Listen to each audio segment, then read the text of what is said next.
Hello and welcome. My name is Trismegistus, and today we're going to be reading through and speculating about the latest Factorio Friday Facts. As per usual, there'll be timestamps in the description below, and the time on the screen at the moment will take you to the analysis and speculation. Friday Facts 382, Logistics Groups, posted by Coverex. Hello, today we will go over some of the details of space platforms we couldn't fit into the last Friday Facts, as well as some new features that will tie the whole system together. Space platform clarifications. Without construction robots, do things just magically appear on the platform? Many things we show in Friday Facts these days are work in progress, including the space platform building visualizations. Let me present the tiles building animation preview. The video shows the preview animation in action. I think it looks really good. We've got kind of a scaffold that appears on each of the four edges and builds the platform underneath it and then recedes into the platform.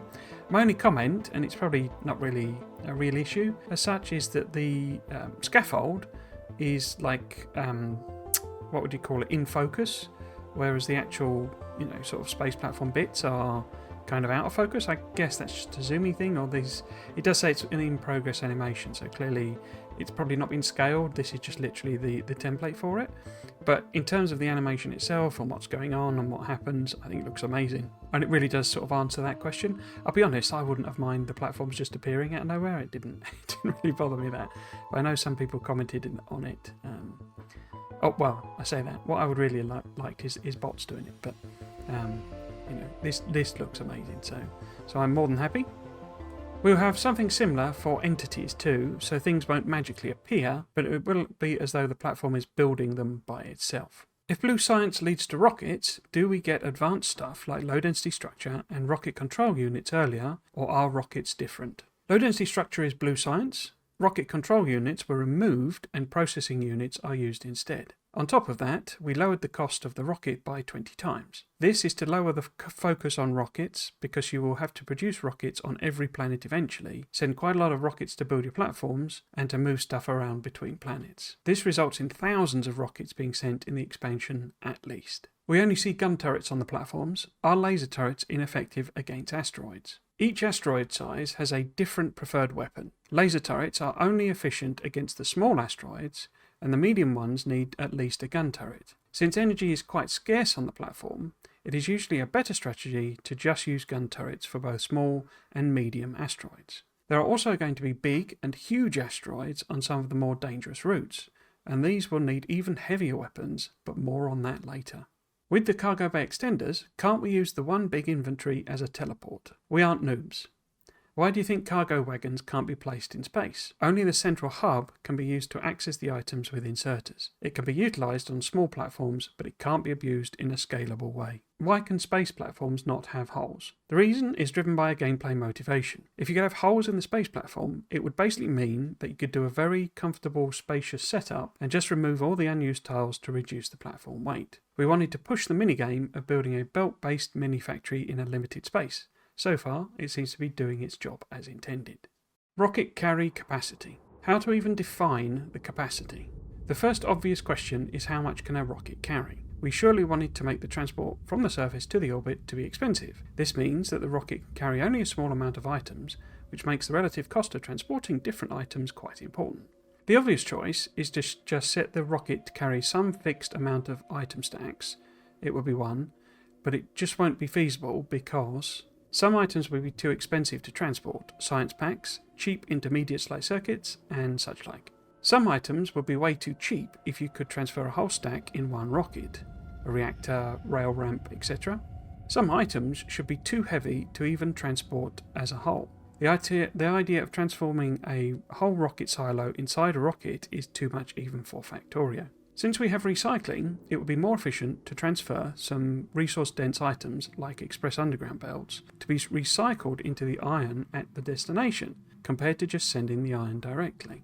We could also manipulate the stack sizes to get the wanted ratios, but it would be changing the balance of trains versus belts and more. This is why we chose the capacity to be weight-driven.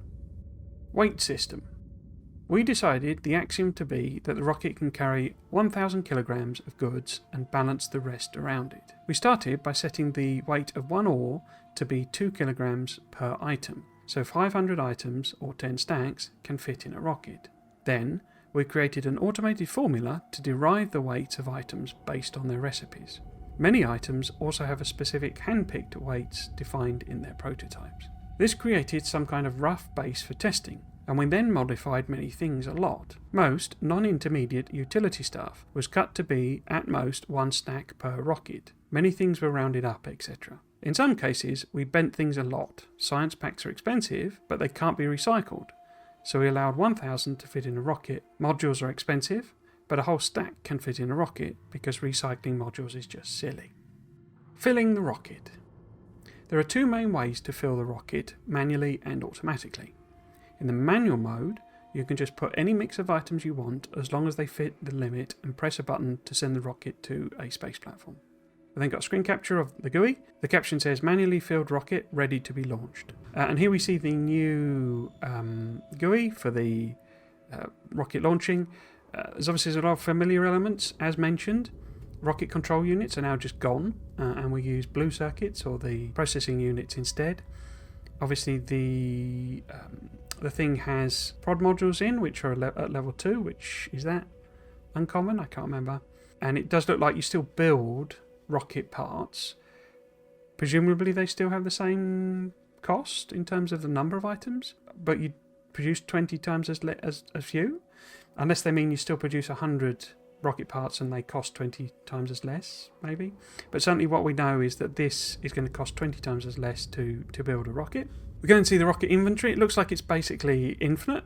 And it says 1,000 kilograms, which is 1 metric ton. And what they're saying they did is they got these random items like this, but effectively some items like modules, they've rounded the amount up, because what they're saying essentially is that, you know, 1 piece of ore was at 2 kilograms, so 1 iron plate must also be 2 kilograms. And you can just sort of do the maths from there that, you know, if a inserter is made from a gear, which is an iron plate, and so you can just work it through, and you could work out a sort of a theoretical weight of these. Obviously that, you know, excludes whether there's any wastage in the production, but essentially that gives you a certain weight for these. And then some items they've just said, you know, you can't do, some they've forced stack sizes on, etc., etc. So the rocket inventory can have mixed inventories. The auto launch button here is when it would, you know, it says, they explain it below, but it's basically, it launches when it gets to that full capacity, so that you don't waste any space. It also sounds like this might give you a little bit of an overdone, like, you know, if you've got 20 kilograms and there's nothing really that's coming in that, you know, requires 20 kilograms, it will probably just launch. So it seems like it's a fairly smart system. Travel to space we'll get back to. Logistic request, this is how you request the items in. Of course, if it's manual, you can just fill it up yourself. And trash slots is just anything that's coming, you know, that's not needed anymore. For example, it filled up maybe with particular items, then you decide, oh no, I don't want those, and it just trashes out of the system. In the automatic mode, the rocket silo will request just 1 type of item based on the request from orbiting platforms. By default, it always waits until it has a full rocket worth before launching, so as not to waste any rocket capacity. For special cases, we added the custom minimum payload to set a lower launch threshold, which might be useful for very expensive, low throughput items. We've then got another screen capture showing another part of the GUI, which is called Set Orbital Requests. I'll just scroll down and read the caption, which says you can select a non-default amount needed to send 1 rocket. The import from selection allows the player to specify which planet you used to fulfill this request. It will be important later. The image itself just shows the sort of regular set of items. The new part is on the bottom there, or I guess, you know, it's new totally because we've not had orbital platforms before, but what they're pointing out is this part at the bottom where it says you can set a custom payload for the item, and this is because I think this is doing a logistics request, and this is the planet it's coming on. We know this is Nauvis, and basically you can set this to be whatever you want. So for example, if you had some high value or high important item you wanted to send up, you could get it to just sort of send 1 of them, you know, because you needed it just then. We'll have to come back to that bad boy. Players travelling to space. Launching yourself to space is done with the same rockets as normal cargo. In the GUI, you just choose Travel to Space and pick your destination platform. Upon arrival, the character will sit safely strapped into the platform hub. However, the weight system implies that the player can potentially hold tons of rockets worth of items in their inventory. So, for travelling to space, you can only carry your armour and your guns, nothing else. not even ammo. And all the image was before, this is just to show you what they're talking about there. We've got a new button, travel to space. It sounds like it's just a sort of automatic thing, that you don't actually have to, in a sense, get into the rocket yourself. You just hit the travel to space button and it sends you up to the rocket. Whether there's a minimum range for you to do that is not entirely clear by that, but it feels like it's probably just an automated thing. Whether you could use this to sort of cheat a combat problem, I don't know, but I think there probably is like a minimum, a minimum distance you have to be, or maximum distance rather, that you would have to be away from, that, it grays this out maybe. Because you could be way away and, the biters come in and just wreck your base and you've not got any ammo and you just get a rocket, at your main base, hit that button and off you go, scot-free. So I suspect there's a sort of a range thing on that. Or maybe you have to be in the logistics system or something like that. Overall, logistics. The last non-explained piece of the puzzle... The last non-explained piece of the puzzle is the way items are transported from orbit back to the surface. This is done with the cargo landing pad, which is a special building that can be extended with cargo bays like the space platform hub. And, more importantly, you can have only one per planet. We then got a really nice, very clear illustration of what they're talking about.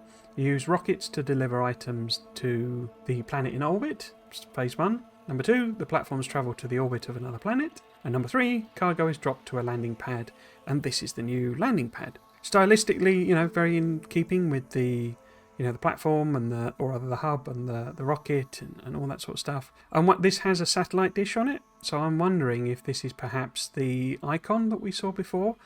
I will be honest, I suspect not. It would be odd to have that on your hotbar.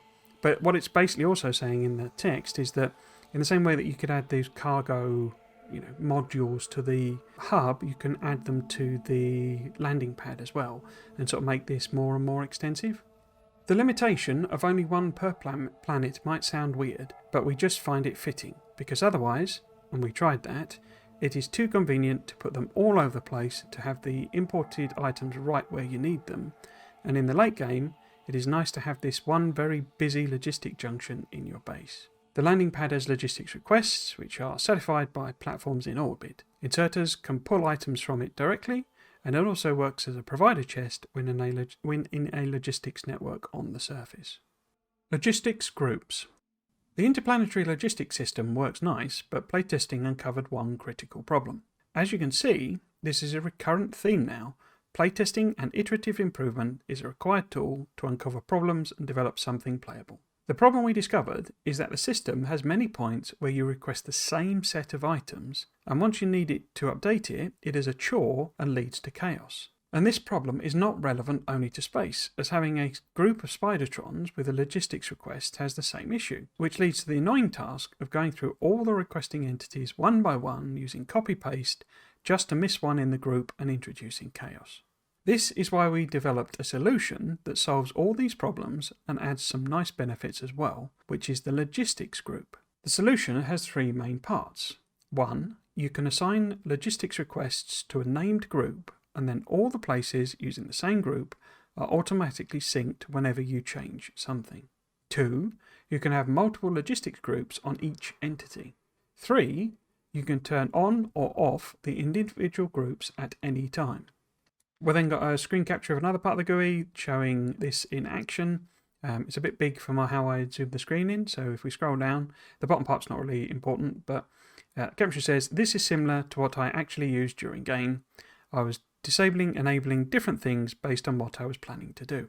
In terms of the layout, we've got the various groups, so you've got no group, solar building, rail building, quality stuff, equipment, expansion building, and wall building. The point is that the player is assigned, according to the caption, assigned to all of these groups, and they can basically just turn everything off and on. The no group, as it goes on to explain, is basically like the default. So if you just want to have one gigantic logistics thing and do the old school version of stuff, that's your group for everything being in that. The idea is that you can assign them to entities as well, and you can assign multiple things to each entity. So yeah, it's an interesting improvement to the game. There's also this trash unrequested, which they go on to explain in a moment.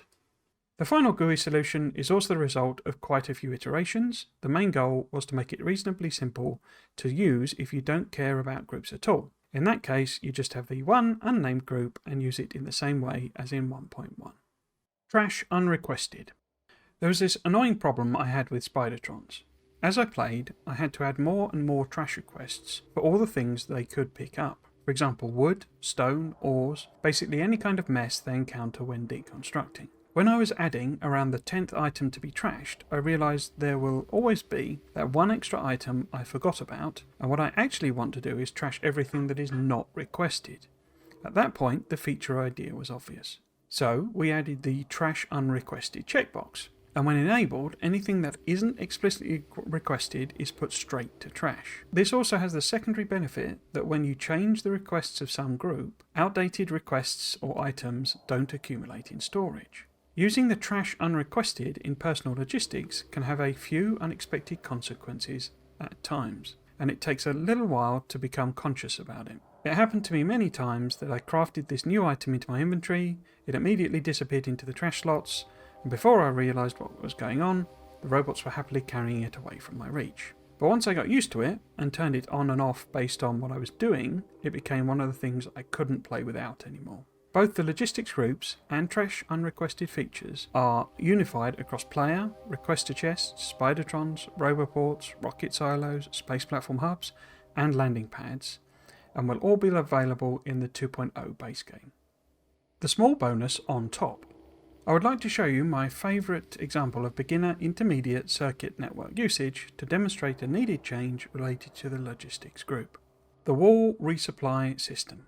If you know what's up in Factorio, you probably learned that it is not the best idea to spread your logistics network across all your expansions and defensive perimeters. It is generally better to have more smaller logistics networks so the robot deliveries are faster. You also probably know that it is a good idea to set up a way to keep your defensive perimeters in good shape automatically so the biters won't eventually grind it down.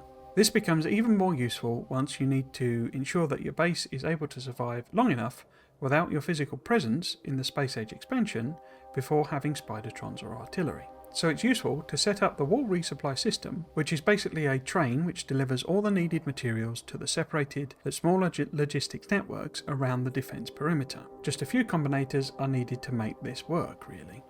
We've then got a screen capture showing a station, which is obviously a wall resupply station. They're hovering over the arithmetic combinator, and the caption says, example of the automatic wall resupply setup. The combinator is outputting various signals to the system. It obviously depends on how they've done the setup here, but essentially you've got a decider combinator as well, and that will be checking something or other in order to basically turn the station on or off. As you can see, it's switched off at the moment, or request items, or it depends how, as I say, they've set this specific one up. This is a fairly typical example of how to do wall resupplying, where you get the combinator to have a negative signal. You have the constant combinator there.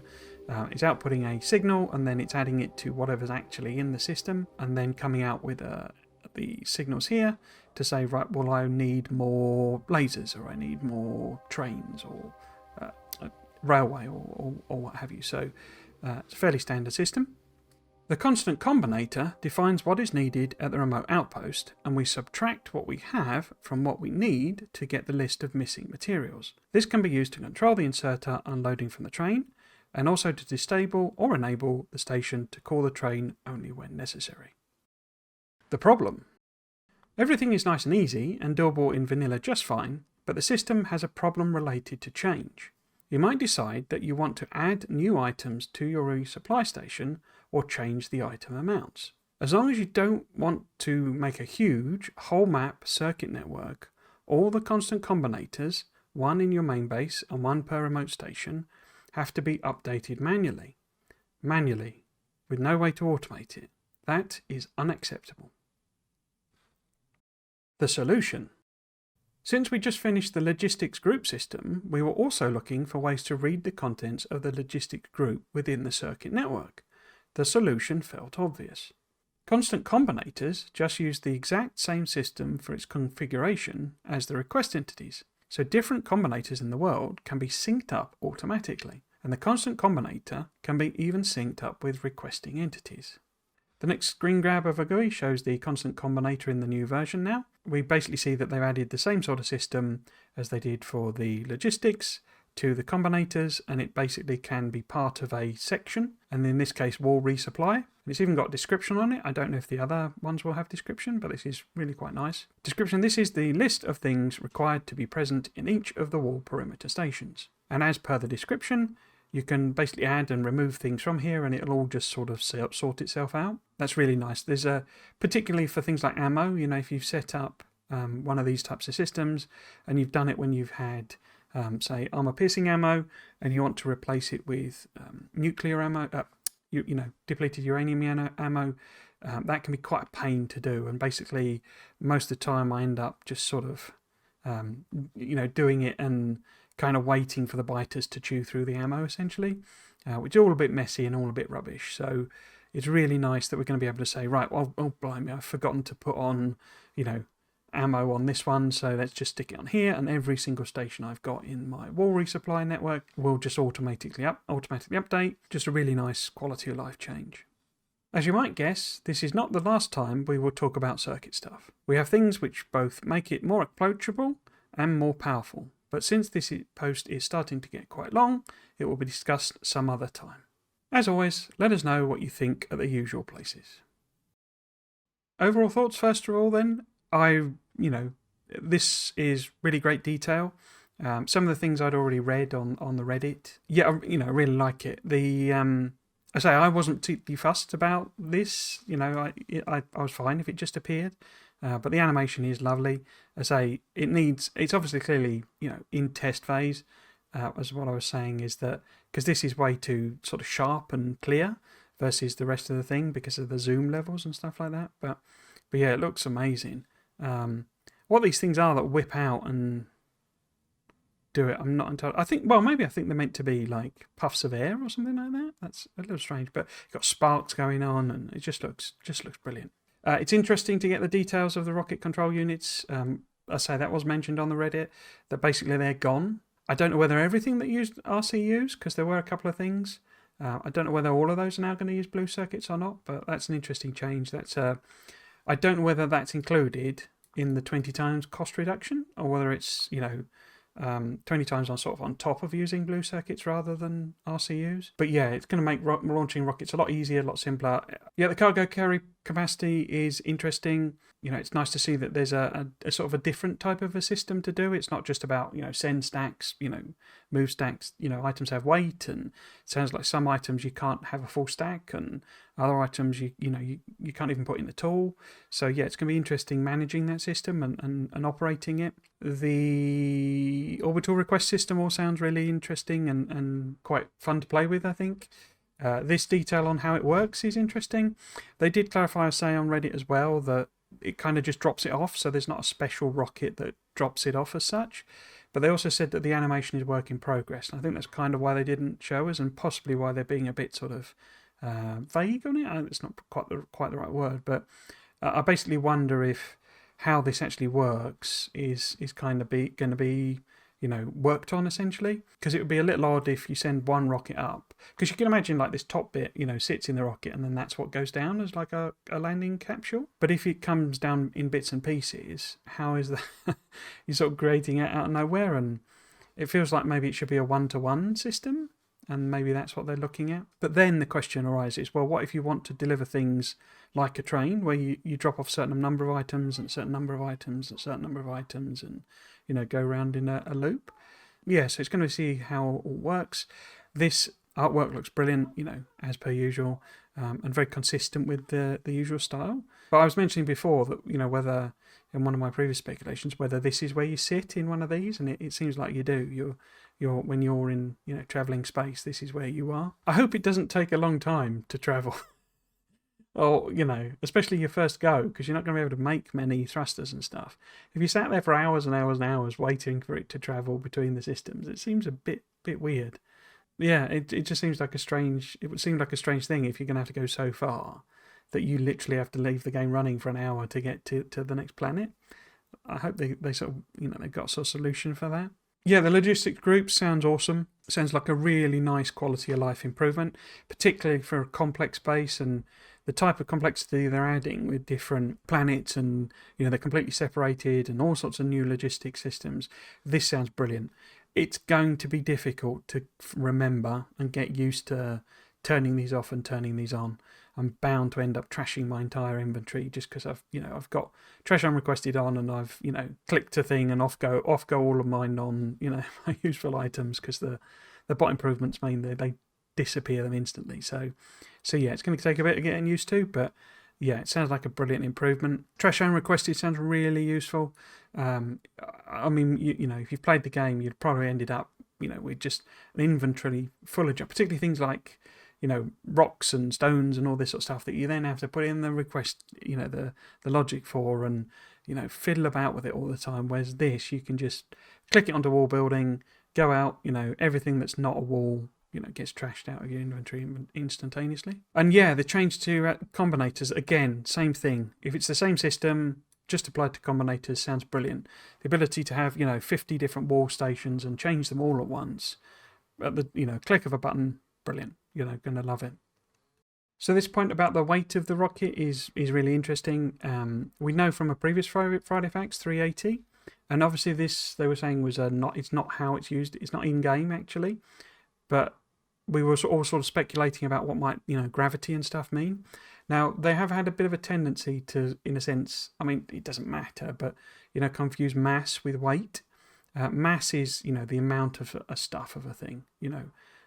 Weight is that stuff acted on by gravity. So when you have a higher gravity or a lower gravity, the item's weight will be higher and lower. That's why when you see the footage of people jumping on the moon, for example, they will jump further because they weigh less, even though their mass, the amount of stuff that's there, is exactly the same, because the moon is a much smaller body. So does this mean that rockets on other planets will have a different limit?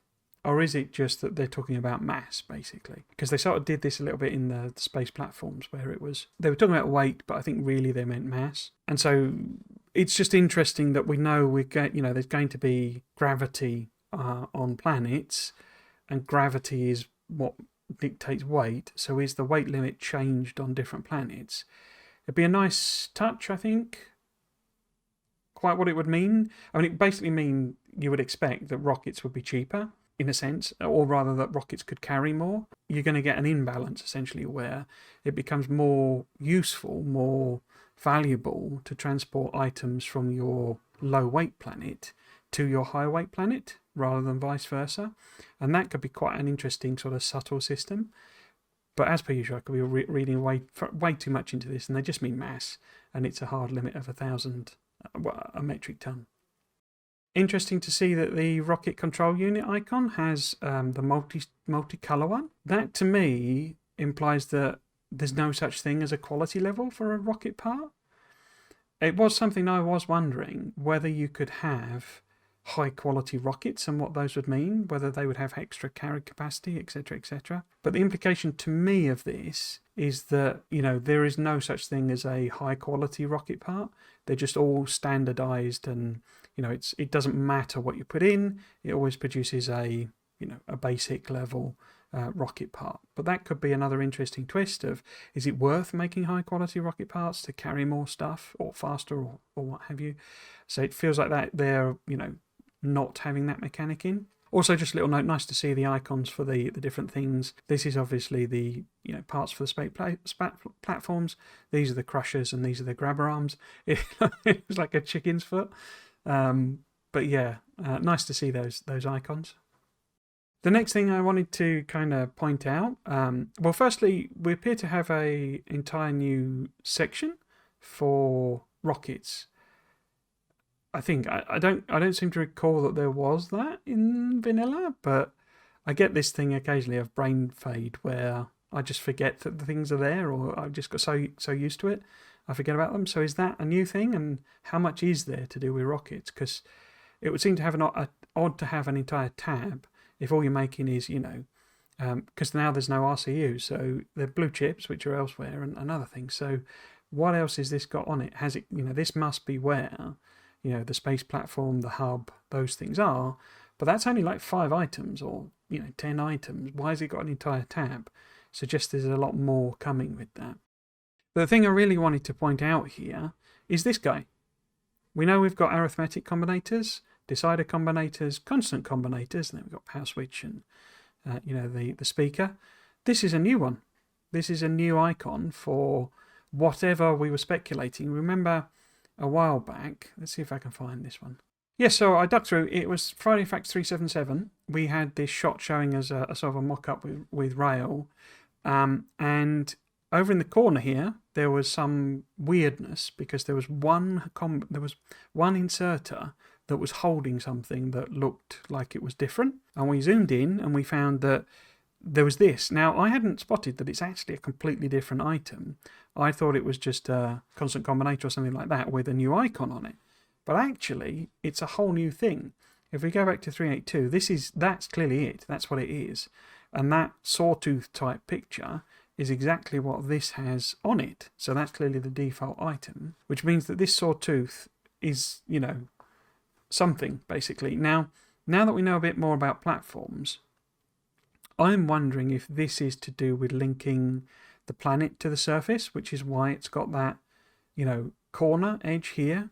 Now, I don't know if it's again, if you've ever seen one of these videos, I go on a mad speculation, but, note that this is like it's fake, obviously. It's, shown to say this is a planet. But if you think about that picture of, a slice and land and space, is that what that's showing? And this is basically the way we do, like logistics across planets, how we communicate logistics requests to, platforms and stuff like that. It's interesting because, I really don't know what else it would be. It's clearly a combinator that produces, pictures if it isn't, or it produces waveforms and things like that. What those would be used for, I really don't know. But this is confirmation that there is a new type of combinator, and it's kind of backed up. They do say there's a lot more to come at the very end on combinators, so that's clearly something we're going to find out about. This also shows the, our first shot really of one of the other planets. It could, of course, just be mocked up and it's just thrown together. But if we remember, if I can get the right one, we've got one planet, one or two planets that are sort of either orange or, sort of a reddish colour. It looks a lot like that one. If you look at the colour, that colour looks like that. So is this our first view of the planet surface?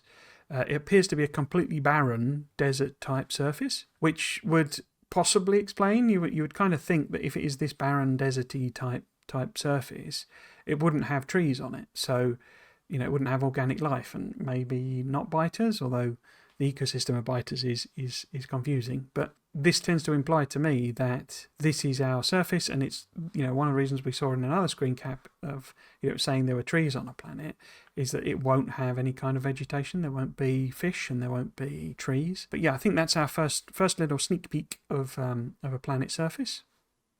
And, a non-Alvis planet surface. I also thought this was quite an interesting comment here about, since we have recycling, it would be more efficient to transfer some resource-dense items like express underground belts to be recycled into iron at the destination compared to just sending the iron directly. And basically what that's saying is that even though it clearly works out that even though you are only getting a percentage back, I can't remember what that percentage was, it wasn't that high, was it? But even though you're only getting a percentage back of the items, the sort of stacking of, express underground belts, which I don't know if that's a full stack, that's sending them and recycling them to get atoms out, even though you lose like 80% of it, is more cost effective in terms of the cost of a rocket to send it and the fuel to, or the, using a platform, all that sort of stuff. It's more efficient to send, products, so items, and recycle them at the other end than it is just to send iron plate. It's a really interesting comment because that opens up all sorts of possibilities of how you best to manage your system, efficiently. And also it tends to suggest, particularly with a recycler, because we have some useless items at the moment, meaning items that can't be upgraded, like burner mining drills. You could recycle your burning mining drills now to get out. I know you're not getting out anything in particular, but no more chests of shame and no more feeling like you've wasted the resources. And particularly when you have a belt base and you transition to robots. If you want to just get rid of all your belts, you could send them to another planet, recycle them, and use the iron on another planet. So it's going to introduce a load of really interesting mechanics to the game. So I've saved the best to last, or the best for me. We are getting more weapons. There's in the Q&A little bit at the front there, we've got this comment about asteroids being tied to particular, or best, harvested using different types of weapons, and there will be big and huge asteroids, and that those are best tackled with heavier weapons. What could those heavier weapons be? It would be interesting if we get something like a railgun or something like that. At the moment, we obviously have, guns with different, types of ammunition, lasers and flamethrowers. Those are basically all we know. We've got other weapon systems like the bots and stuff, but we know you can't use bots in space. So there's also possibly, I was talking in one of the other Friday Facts last week, maybe, I think, about maybe there's like an asteroid field really far out, like the Oort cloud. And this sounds like that might be, if not correct, then we're going to certainly encounter some really big asteroids where essentially our space platforms, and this might be, they're talking about manually filling space platforms, that certainly your first few runs, until you've mastered the combat side of it, you're possibly going to want to go there manually, or at least keep an eye on them and sort of fly them over to those regions, and that we're getting heavier weapons to destroy those. And we also have rockets, don't we, as well, and nukes and things like that. So I suppose one possibility is there will be a turret that does rocket launching, but we could also get shotgun turrets and all sorts of other things you could imagine would be useful for this. I don't think, like sort of SpaceX, there'll be shields. I don't think that's how it'll work, because they already talked about the damage. But one of the questions that isn't answered in this Q&A is, when your thing gets damaged, your space platform gets damaged, how do you repair it? Because you don't have bots to do repairing. You, as it says here, are limited in terms of what items you can take to your guns without ammo and your power armor, so you can't carry repair packs. How does repairing work? Is it just automated like the build thing? Or is there some kind of repair turret, or it's some secondary function of the arms or something like that? But yeah, having these huge and big asteroids to me suggests that there's going to be an asteroid field, and that going there to harvest like the really rare resources is going to be a thing that we want to do, and that there are weapons to support that. And as I say, I think with maybe things like railguns, or almost like mass drivers, basically, so things that will grab bits of asteroid themselves and fling them at the other asteroids. It could be a rocket turret, which could fire ordinary rockets as well as nukes. Perhaps nukes are, the way to deal with huge asteroids. Like, what's that film called, with the terrible film with Bruce Willis? I can't remember what it's called now. But, basically that idea of going and nuking, a great big asteroid or a comet or something like that, I think is probably what they're maybe hinting at here as well. It is an interesting thing. Basically, nukes become useless late game because artillery becomes so powerful that nukes are just, you're doing it for fun, really. Or, if you want to use Spidertron and give it a few nukes type of thing. But it's very easy to blow yourself up or your other Spidertrons. So I'm wondering if this becomes a use for nukes late game, because you can use your excess uranium to nuke asteroids maybe. But yeah, it'll be interesting to see what we get. I hope you enjoyed today's Friday Facts video and might consider coming back for another one. If you want to chat about the latest Friday Facts, then you can find me live streaming Factorio every Saturday over my Twitch channel, Thanks for watching. Cheers.